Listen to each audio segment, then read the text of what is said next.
அவைலபிளா இருக்குது, செக் பண்ணி பாருங்க.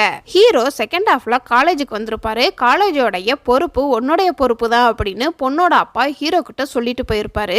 ஹீரோ அந்த காலேஜ்ல கிளாஸ் எடுக்க மாட்டாரு. காலேஜை சுத்தி சுத்தி ஹீரோயினுக்கு என்ன பிரச்சனைன்னு சொல்லி சுத்துவாரே தவிர காலேஜ் எப்படி போகுது, காலேஜ் எப்படி மெயின்டைன் பண்றாங்க அப்படின்னு எந்த ஒரு டீட்டெயிலையும் செக் பண்ணியிருக்க மாட்டாரு.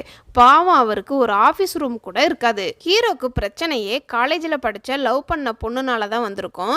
திருப்பி அவரை செகண்ட் ஹாஃபில் காலேஜில் கொண்டு போய் விட்டா அவர் எப்படி பாஸ்ட் லைஃப்பை மறக்க முடியும்? ஹீரோவுக்கும் ஹீரோயினுக்கும் அரேஞ்ச்டு மேரேஜ் தான் பண்ணியிருப்பாங்க படத்தில். அப்போ காலேஜில் வேலை பார்க்குறவங்களும் மேரேஜுக்கு வந்திருப்பாங்க.